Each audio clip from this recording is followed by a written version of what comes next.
Okay, सो आज 23 तारीख है। कल 22 तारीख को मेरा +2 बोर्ड्स का एग्ज़ाम था इंग्लिश का। और मैंने 20 तारीख को प्रिपरेशन शुरू की थी इंग्लिश की। मैंने 2 दिन में सारा सिलेबस कवर कर लिया। सारा सिलेबस कवर कर लिया। एंड इट वाज़ लाइक ठीक है, मैं सोया नहीं 2 दिन ठीक से, लेकिन उसके बाद जैसे मैंने पेपर दिया, कल मैं पेपर दे के आया एंड उसके बाद मैं लगातार तो नहीं, पहले मैं 6 घंटे सो गया, फिर 2-3 घंटे जाग के मैं 12 घंटे और सो गया। तो रफली लाइक मैंने 2 दिन की नींद पूरी कर ली थी उसके बाद। थोड़ा लाइक था, अजीब एक्सपीरियंस था। पेपर बहुत ईज़ी गया, बट मेरा बहुत ईज़ी गया। ऐसा लग रहा था कि मैं ज़्यादा ही पढ़ के आ गया। So like I decided to share my experience, share my method of study, क्योंकि मैं इसी मेथड को फॉलो करके 10th में भी अच्छे मार्क्स लेके आया था। अच्छे तो नहीं, लाइक लाइक तुमने अगर पूरे साल पढ़ाई नहीं की है तो ऑफ कोर्स तुम्हारे लिए तो अच्छा ही है मेथड ये, है ना? भाई कुर्सी पीछे जा रही है मेरी। हाँ, लाइक अगर तुमने पूरे साल पढ़ाई नहीं की है तो तुम्हारे लिए तो अच्छा ही है, लाइक ये सब जानना। और मेरे पास ज़्यादा टाइम नहीं, तो मैं जल्दी जल्दी सब कुछ एक्सप्लेन कर दूंगा। फर्स्ट ऑफ ऑल, अगर तुम्हारा इंग्लिश जैसा सब्जेक्ट है, इंग्लिश जैसा या बिजनेस स्टडीज, जो भी मतलब थियोरी पार्ट ज़्यादा है जिसमें, है ना, तो फर्स्ट ऑफ ऑल सारे चैप्टर्स की वन शॉट देख लो वीडियो, ठीक है?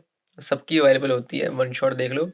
ऐसा नहीं मतलब छोटी वन शॉट, कम से कम ट्राई करना कि आधे घंटे की या 40 मिनट की हो, जिसमें पूरा in depth revision, in depth सब कुछ समझाया हो, ठीक है? वैसे वाली वन शॉट।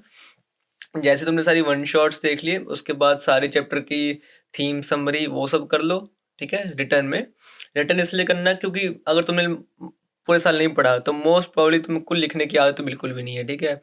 तो तुम रिटर्न याद करोगे, रिटर्न सब करोगे तो फिर तुम्हारा टाइम ज़्यादा लगेगा, लेकिन तुम्हें लिखने की तैयारी हो जाएगी। एंड वन मोर थिंग, अगर इंग्लिश का एग्ज़ाम है, फिर कोई लाइक बोर्ड्स का एग्ज़ाम है, ठीक है, तो प्रेजेंटेशन मैटर करती है, ठीक है? प्रेजेंटेशन हर जगह मैटर करती है, बट इसमें भी मैटर करती है प्रेजेंटेशन। तुम अच्छी अच्छी हैंडराइटिंग करके आओ, ठीक है? मार्क्स तुम्हारे पक्के हैं, ठीक है? अच्छे मार्क्स पक्के हैं। ये नहीं कह रहा कि अगर तुम्हारा आंसर गलत है, हैंडराइटिंग अच्छी है, आंसर सही हो, ठीक है, तो और तुम्हारे हैंडराइटिंग भी अच्छी हो, तो लाइक विन विन है। कॉफ़ी में चीनी कम डाली है। हाँ, एंड हाँ, जैसे तुमने थीम वगैरह या समरी वगैरह लिख के याद कर ली सारे चैप्टर्स की, उसके बाद तुमने क्या करना है, प्रीवियस ईयर क्वेश्चंस, ठीक है? सारे प्रीवियस ईयर क्वेश्चंस करने हैं। सारे करने की जरूरत नहीं है। इंग्लिश जैसे सब्जेक्ट में मेन तो कैसे क्वेश्चन आते हैं, जो जिनका लाइक एक डीप मैसेज होता है ना, वैसे वाले क्वेश्चन ज़्यादा आते हैं, ठीक है? तो लाइक रैंडमली जो तुम्हें लगे कि ज़्यादा इंपॉर्टेंट है वो वाले क्वेश्चन याद कर लो। और रिटर्न रिवीजन सबकी करने की जरूरत नहीं है, रिटर्न रिवीजन रिवीजन कुछ कुछ की रिटर्न रिवीजन कर लेना, ठीक है? एंड जब ये हो गया तो पोएम्स भी देख लेना एक बार, ठीक है? इसमें मेटाफोर जो भी होता है ना, वो पोएटिक डिवाइस करने की बिल्कुल जरूरत नहीं है, ठीक है? इतना टाइम नहीं है तुम्हारे पास। पोएम की समरीज वगैरह देख लेना, पोएम रीड कर लेना एक बार, ठीक है? बहुत बार हुआ है मेरे साथ कि मैं पोएम रीड भी नहीं की होती मैंने कभी, एंड वहां पर एक्सट्रैक्ट आए थे पोएम के 8-10 मार्क्स के। इस बार पता नहीं कितने मार्क्स का आया था, 2 दिन आ गए थे शायद एक्सट्रैक्ट, ठीक है? तो थैंकफुली मैंने पोएम्स पढ़ी हुई थी, तो मुझे दिक्कत नहीं आई। एंड यहाँ तक तुम्हारा ऑलमोस्ट सारा नहीं, तुम्हारा रीडिंग पोर्शन जो होता है, लिटरेचर पोर्शन होता है, सारा कवर हो चुका है 40 मार्क्स का। एंड जब ये पूरा हो गया तो अब तुम्हें देखने हैं अनसीन पैसेज। पहली बात तो अनसीन पैसेज की रिवीजन करने का कोई फायदा नहीं है, ठीक है? क्योंकि तुम जितने मर्जी रट के चल जाओ, है ना, वहाँ क्या बोलते हैं, एग्जाम में न्यू ही आना है कुछ, ठीक है? कुछ पुराना नहीं आने वाला। अगर तुम्हारे पास टाइम है तो भाई कर लो रिवीजन, मैं नहीं रोक रहा, बट अगर तुम्हारे पास टाइम नहीं है तो अनसीन पैसेज देखने का कोई फायदा नहीं, मैंने भी नहीं देखे थे। छाती दर्द कर रही है बेंच।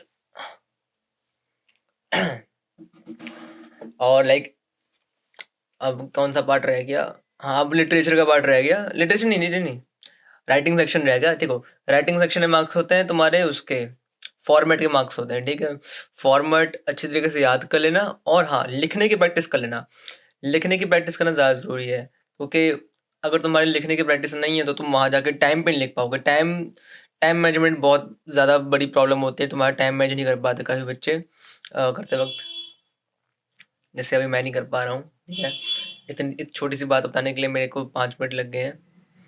एंड नेक्स्ट क्या होगा? कहाँ पे था मैं? कहाँ पे था मैं? हाँ, रिटर्न प्रैक्टिस करनी है। एंड जैसे जैसे तुमने सब कुछ कर लिया, तो आई एम थिंकिंग कि तुम्हारा एक दिन में, ये एक दिन का काम तो नहीं है, मान लो तुम्हारे 2 दिन हो गए, ठीक है, 1.5 दिन हो गए, है ना। उसके बाद तुमने क्या करना है, एटलीस्ट 2-3, लाइक 2-3 तो नहीं बोलूँगा मैं, हाँ लाइक 2-3 सैम्पल पेपर लो। सॉल्व करने का टाइम है तो सॉल्व कर लो एटलीस्ट एक, नहीं तो एटलीस्ट 2-3 गो थ्रू कर लो, ठीक है, कि क्वेश्चन किस तरीके के आते हैं, ठीक है।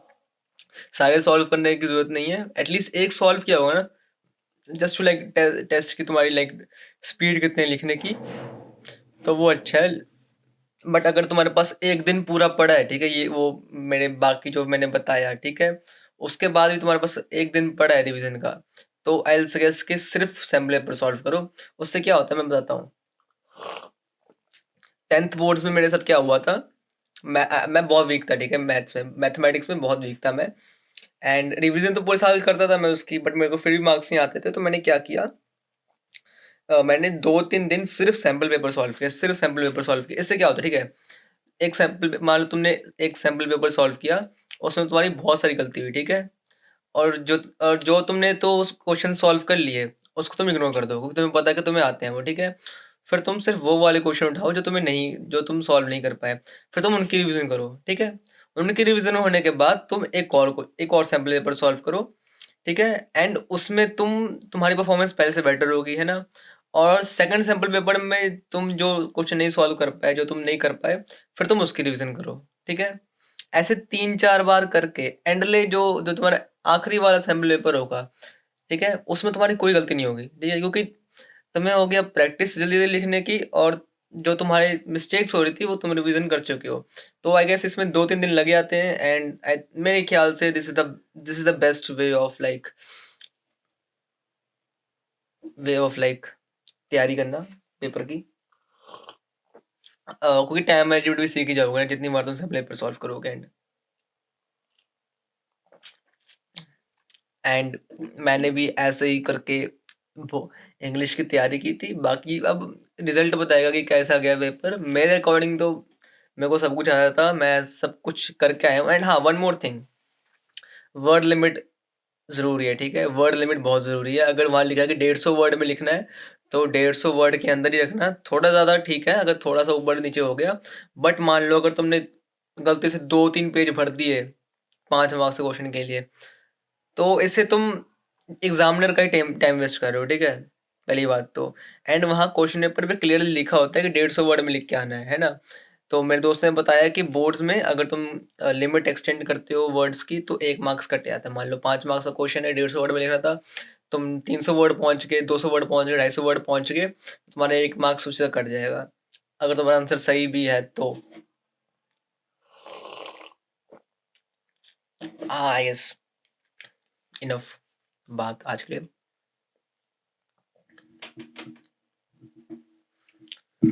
अरे रब्बा, 9 मिनट होने वाले हैं, मैं वेट कर लेता हूँ 9 मिनट की होने दो वीडियो। 9 मिनट की होने वाली है, 1 2 ये लो।